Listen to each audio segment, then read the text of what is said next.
I want to talk about over-explaining and what's really going on. Generally, when you start, you know exactly what you mean. And somewhere along the line, you lose it because you add so much to the original point that by the time you stop, both you and the other person might be confused about what you are actually trying to say. Over-explaining happens because you're aware that being simple and direct comes with a social cost. That cost might be conflict. It might be being labeled difficult or dramatic or aggressive. It might be the other person getting defensive or deciding you don't know what you're talking about. So instead of saying what you need to say and stopping, you start building a case for it, adding context, reasons, disclaimers.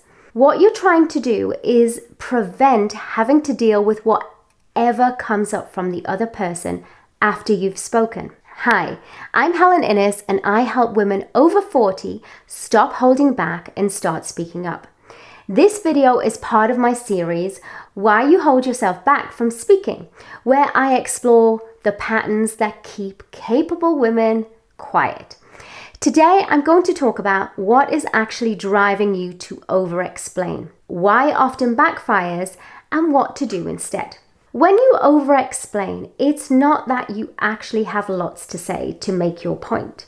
You over-explain because you're trying to do several things at once. Yes, you're trying to make your point, but you're also trying to protect yourself, manage how the other person reacts, as well as preempt every possible objection, all at the same time. An over-engineered explanation can be planned in advance if it's a high-stakes conversation.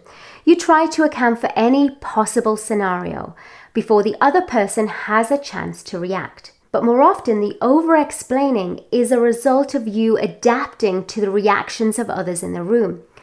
What often happens is you start saying your point, and then something happens. Maybe they look confused.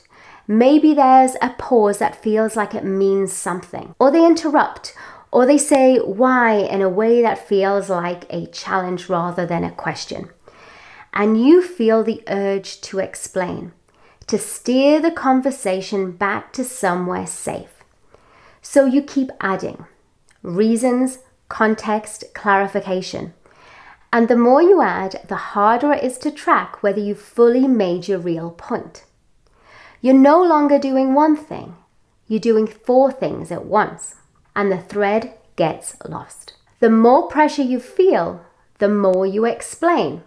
The more you explain, the less clear the point becomes. And that unclear point creates more pressure. There is a layer underneath this that shows up for women specifically.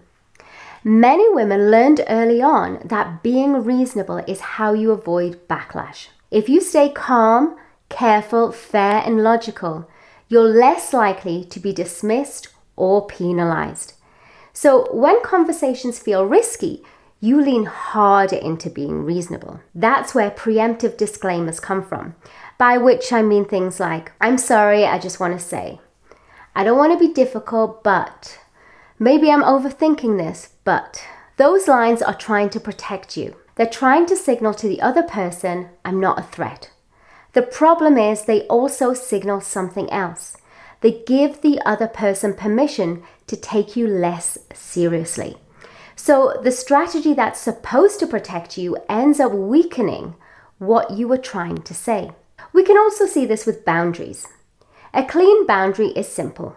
I can't do that. That doesn't work for me. I'm not available. But if you feel you have to prevent the other person being upset, you start explaining why. And once you explain your reasons, the conversation stops being about the boundary and starts being about your reasons. Because they can question your reasons or challenge your logic. They can tell your reasons are not good enough. So you end up talking a lot and you still do not get what you need. If the pattern of over-explaining keeps running without much examination, something significant tends to happen over time. You start editing yourself before you even open your mouth. You've already run through all the possible objections, all the ways it could go wrong, all the things they might think, and sometimes that internal rehearsal is enough to stop you saying anything at all. Over-explaining is exhausting, and not just in the moment, but also the anticipation of it. If every time you want to say something, you have to mentally prepare a complete case for it, the effort becomes its own reason not to bother. So gradually you say less, because the overhead of speaking up has become too high. Another thing that can happen is that people stop expecting directness from you. When you do eventually say something simple and clear, it can land with more force than you intended because it's unfamiliar, and their reaction can feel like confirmation that you were right to tread carefully. It's a self-reinforcing cycle. Left alone, it tends to make holding back feel more necessary over time. The shift is not to stop explaining. Explanation is not the problem. Context is sometimes useful. Clarification is sometimes needed. The shift is learning to notice when you've moved from clarity. That urge is the signal. Not that you need to say more, but that you are now trying to manage something rather than communicate something. When you notice that urge, pause and respond to what is actually happening. If they misunderstand, you clarify that. If they push back, you address that.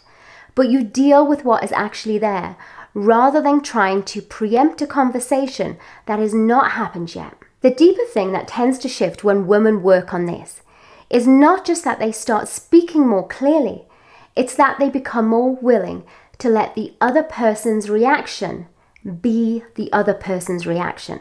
You stop treating the gap after you speak as something you need to fill. That tolerance for the unknown is what changes things, by understanding what has been driving over-explaining in the first place. Over-explaining is one way the mind reacts when speaking feels risky. Your mind going completely blank is another.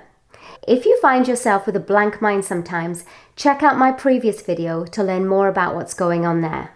You're not who I was told to be. Now I choose what's right for me.